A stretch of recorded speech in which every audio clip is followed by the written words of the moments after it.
Então, estamos aqui para mais uma aula de filosofia, aula essa do terceiro ano, que vai falar de Baruch Spinoza, e vai falar um pouquinho da questão de Deus e a relação mente e corpo e filosofia. Como é que isso acontece em nossa vida como filósofo. Então, o objetivo dessa aula de hoje é simplesmente conhecer o filósofo Spinoza e um pouquinho da sua vida, como que ocorreu o processo de sua vida. Anteriormente, a gente tinha estudado um pouquinho sobre a psicanálise. Quem foi esse filósofo chamado Spinoza? Ele nasceu, ele nasceu em Amsterdã, na Holanda, 1632. Então, é um filósofo logo ali após o descobrimento do Brasil, de 1632. Ele é de uma família bastante rica, uma família de judeus da Espanha, apesar que ele nasceu na Holanda, mas a família é originalmente da Espanha. Sua família teve que se converter ao cristianismo. É uma família, então, como a gente viu aqui, de judeu, que tinha como religião básica o judaísmo, mas teve que se converter ao cristianismo, que era comum nessa época, né, em função da perseguição. Então, ele foi perseguido pela Inquisição, e aonde teve que fugir para a Holanda. Na época, quando você pregava alguma coisa, quando você fazia alguma coisa contra a igreja, você sofreu o index, que o index você não pode mais falar em público em nome da igreja. Depois que você sofre o index, não pode mais falar. Se o erro continuar, você vai sofrer a excomunhão. O que é excomunhão? Você vai ser expulso da igreja. Então, só que ser expulso da igreja hoje é uma coisa. Se a igreja expulsar nós, a gente não está nem aí. Mas na época era muito grave ser expulso da igreja. Não podia ser expulso. Então, era uma coisa. Porque se você fosse expulso, era assim: ou você está com Deus, ou está com o demônio. Se você for expulso, você está com o demônio. Então, jamais alguém vai querer você nesse grupo. Então, não pode. Então, index, excomunhão e a Inquisição. A Inquisição já é um julgamento. Você já está indo para um tribunal. E se você for para a Inquisição, você só tem que torcer para ter uma boa morte. O que é boa morte? Degolado, enforcado e assim por diante. Porque, vamos supor, Joana d'Arc, que vocês estudam em história, Joana d'Arc passou por esse processo. Só que a Joana d'Arc não teve uma boa morte. Ela foi queimada viva na fogueira. Então, esses são alguns dos problemas. Então, perseguido pela Inquisição, sua família vai fugir para Holanda. Spinoza leu vários livros, entre eles a Bíblia, o Talmudo, que é um livro semelhante à Bíblia na época, livro de orientações, estudou latim e ciência e teve a leitura de diversos filósofos antigos e modernos da sua época.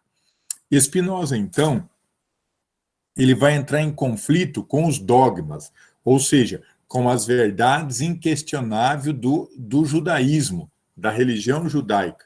Ele sofreu várias tentativas de assassinato, escapou delas muitas vezes por pouco, até porque ele contestava, porque ele falava a verdade, e falar a verdade não é legal. Nem na nossa sociedade hoje, se você fala a verdade, as pessoas, né, têm problema. E em 1656, Spinoza foi excomungado do judaísmo, ou seja, foi expulso do judaísmo. A Igreja Católica estava tentando jogar ele na Inquisição, que seria ser condenado. Agora o judeu expulsou ele, né?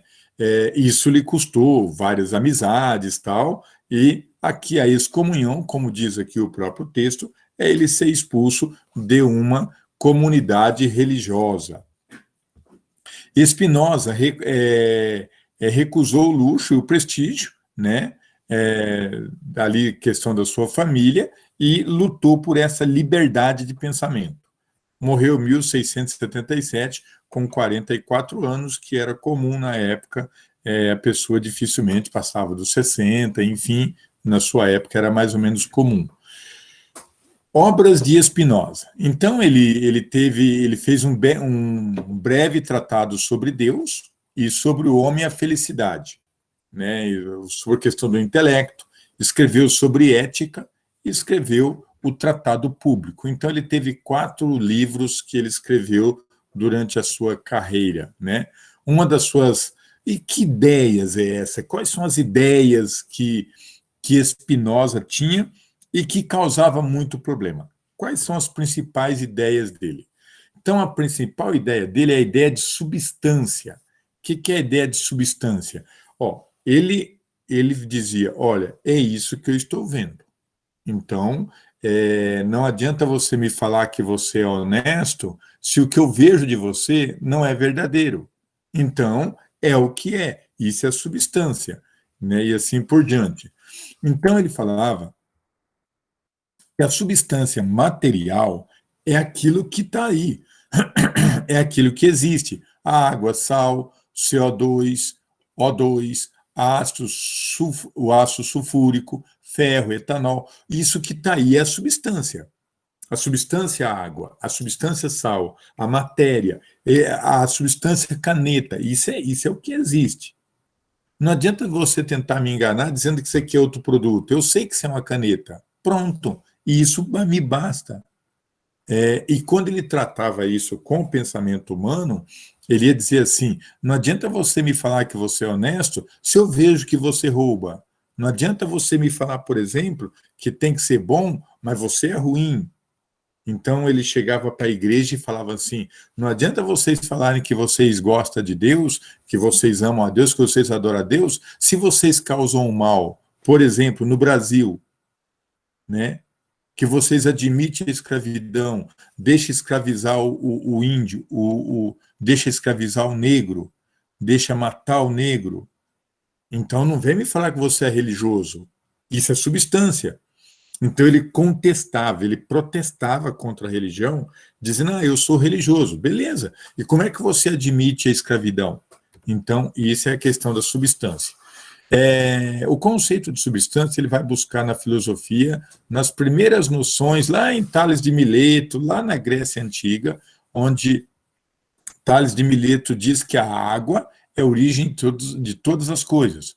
Tudo é água, tudo é um. E a substância, vindo do latim, sub quer dizer embaixo, estar, né, distância, é aquilo que está embaixo. Então, a substância é aquilo que sustenta tudo. É a verdade da matéria. Então, o que é a verdade desse objeto? É a caneta. Ah, mas eu posso usar ela para matar alguém? Pode, mas a substância dela é caneta. A substância da faca é o quê? A substância da faca é simplesmente para cortar alimento para a nossa cozinha. Não é para agredir alguém. A substância da faca não é matar alguém. Ah, professor, e a substância da arma de fogo, do revólver, da pistola? Não é também matar alguém, simplesmente defender o cidadão de bem. Então, não é para nós utilizarmos isso. Então, a substância está aí, ó. É a natureza, é a montanha, é os animais, é a floresta, é a flor. Isso é a substância. Isso não tem como alguém dizer que não é. Isso é. E é verdade. E ele pega aí dizendo que existe duas coisas, a substância e a essência. O que é essa substância e o que é a essência? Então, vamos lá tentar entender. A substância é aquilo que está sub quer dizer embaixo. Estância é aquilo que está. Ele já definiu isso antes. Ele vai tentar dizer o seguinte, que a alma é uma coisa pensante. A alma é uma coisa que está aqui no nosso corpo, mas é uma coisa pensante. O corpo é uma extensão da alma. A alma são os seus pensamentos, são as suas atitudes. Aquilo como você vê o mundo é tua alma. A tua maneira de pensar, teu comportamento, tua ética, tudo isso é a alma. O corpo é a extensão disso. Então, se você pensa mal, se você vive mal, se você pensa somente coisas ruins, o teu corpo faz coisas ruins. Se você vive e completa com coisas boas, o seu corpo vive coisa boa, né? E aí ele vai falar o seguinte, que existe um mini e o Bodhi. Então, o Mind consiste no espiritual, que é a nossa essência. Então, ele está querendo dizer o seguinte, que a essência é a parte espiritual do homem. E consiste numa essência também aquilo que está em torno do homem. Então, se você vive mal, você pensa mal. Entretanto, existe uma existência do corpo e da alma que são remetidos ao ser exterior, a ele mesmo, Deus. Então, Deus é que compõe todo esse processo de substância e alma. O conceito de substância também compreende aquilo que existe por si mesmo, que ninguém pode criar. Então, a essência da vida é Deus, segundo ele, segundo Spinoza, porque Deus nunca não foi criado. Então, a substância da vida é o próprio Deus, né? Cujo o conceito não exige conceito de outro Deus. Ah, não teve um Deus que criou outro Deus. Não, Deus, ele simplesmente se criou. Então, ele é a substância maior. Para Spinoza, aquilo que não depende da outra coisa para existir, isso é Deus. Então, a única verdadeira substância que existe é Deus. Porque a substância que está na base de tudo, que está sustentando tudo, em termos espirituais, é Deus. Então, a substância maior é Deus. Não existe outra substância além desse Deus. O mundo existe em Deus. Então, a partir daí, ele começa a trabalhar essa questão da existência de Deus. De acordo com esse raciocínio a natureza de Deus, não são realidades distintas, mas sim uma mesma coisa. Então, Deus, ele completa toda a natureza, está presente na natureza, existe na natureza, e assim por diante. O transcendente e o imanente. Então, quem que é o transcendente? Entende Deus como um ser transcendente. Transcendente quer dizer está além de mim, né? E admitir que ele existe fora do mundo, além do mundo. Então, transcende. O que transcende? Aquilo que transcende é aquilo que está além do que eu estou vendo. Por exemplo, eu vejo uma pessoa e eu vejo que ela é uma pessoa muito boa, então transcende, ela mostra que ela é boa, ela demonstra que ela é boa, isso é transcender-se.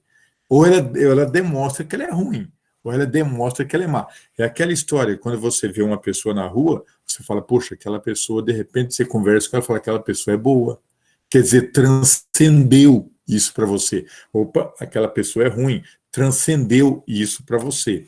Isso transcende. E Deus transcende o ser humano. Deus está nessa aparência além do ser humano.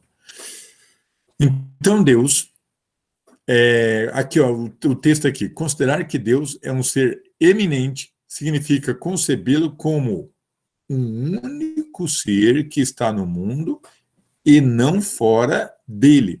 Então, Deus pertence a esse mundo.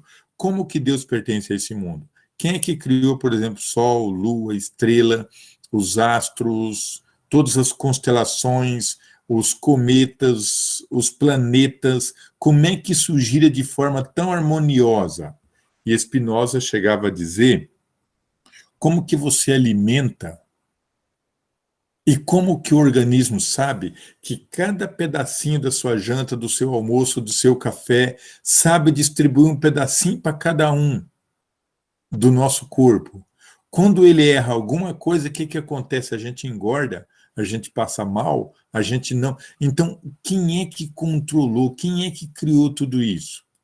Humano seria impossível. Então, Deus está presente nessa construção desse mundo e assim por diante. Aqui tem um exercício legal. No pensamento de Spinoza, Deus é um ser, claro, eminente, que está aí presente em tudo que acontece. O Deus de Spinoza é um Deus infinito e absoluto, livre, pois não é limitado, não tá aí, a gente não está aí dando limites para esse Deus, é um ser eminente, é um ser impessoal, quer dizer, não fica aí preocupado comigo, me dá total liberdade. Tanto é que o homem tem livre-arbítrio para poder tomar suas decisões e é absoluto nas suas necessidades, na sua razão, e ordena o universo, né? Então, para Spinoza, existe uma coisa chamada panteísmo. O que é panteísmo? A ideia de panteísmo quer dizer tudo é Deus, tudo. Essa ideia de tudo é Deus não é muito comum no Brasil, mas, por exemplo, se você pega os orientais, está bem presente essa ideia. Deus está presente na natureza, Deus está presente nos móveis. Eu tenho que respeitar, por exemplo, a natureza, porque os meus antepassados foram enterrados aqui nessa terra, e nessa terra brotou essa árvore. Então, meus antepassados estão presentes nessa árvore, Deus está presente nessa árvore, enfim, todo esse processo. E ele chegou a um convívio com Einstein.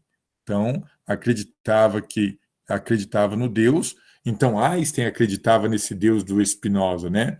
Um Deus que se manifesta na harmonia e que existe no mundo e que se preocupa com o destino dos homens e da humanidade. Ok?